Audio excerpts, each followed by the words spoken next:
तो दोस्तों ये है हीरो होंडा करिश्मा का गियर बॉक्स, जो करिश्मा ओल्ड मॉडल में, करिश्मा आर में और करिश्मा ZM-R में यही गियर बॉक्स लगता है।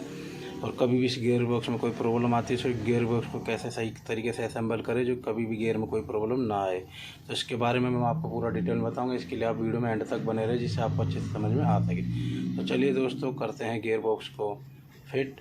और तो सबसे पहले मैं ये लूँगा जो हमारी ये क्लच साफट है, जिसको हम इनपुट साफट बोलते हैं। तो इसको सबसे पहले असेंबल करेंगे। तो इसके लिए मैं आपको बता दूं,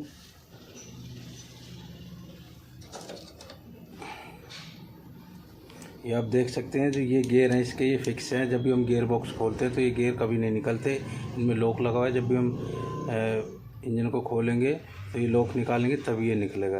तो इसमें जो ये वाली गिरारी है और इसके बाद ये जो दूसरी गिरारी है, इसमें यहाँ पे एक ऐसी सिम लगी हुई है, फिर उसके बाद एक लॉक लगा हुआ है और उसके बाद ये गियर लगा हुआ है और यहाँ पे खाली लॉक लगा हुआ है, यहाँ पे कोई भी सिम नहीं है। तो अब करते हैं इसको असेंबल। तो सबसे पहले हमें ये वाली सिम इसमें ऐसे लगानी है, ये सिम इसमें ऐसे लग गई। और उसके बाद हमें लगाना है ये बुश, ये लग चुका। फिर ये गिरारी जहाँ पे 4 दांतें हैं इस ओर से लगानी है और ये प्लेन हिस्सा ऊपर की ओर, आप देख सकते हैं ये लग चुकी है। और जो ये वाली छोटा वाला गियर है इसको आप कैसे भी लगा सकते हो, दोनों तरफ से एक जैसा है, ये लग गया। फिर उसके बाद ये सिम लगानी है। ये हमारी इनपुट साफट कंप्लीट हो चुकी है। अब इसको रख देते हैं साइड में। अब करते हैं हमारी आउटपुट साफट।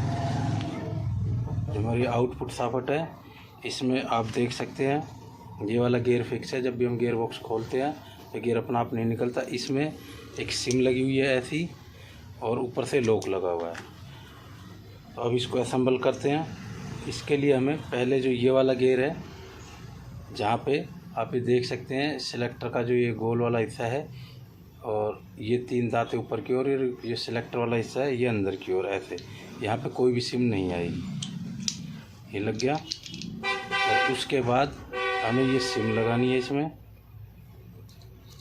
और इसके बाद ये बुश लग चुका है। इसके बाद ये गिरारी जो ये गड्ढे वाला हिस्सा है अंदर की तरफ और ये प्लेन हिस्सा बाहर की तरफ, इस तरीके से। और जो सबसे चौड़े वाली सिम है, ये सबसे चौड़ी सिम है ये ऊपर की ओर। तो ये हमारा इधर से कंप्लीट हो चुका है। अब हम इसको करते हैं दूसरी ओर से कंप्लीट।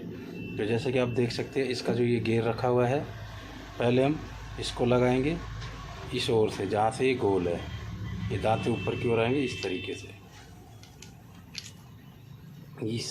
इस आउटपुट साफट में 2 सिलेक्टर लगते हैं, एक यहाँ पे एक यहाँ पे, और इसमें एक सिलेक्टर लगता है।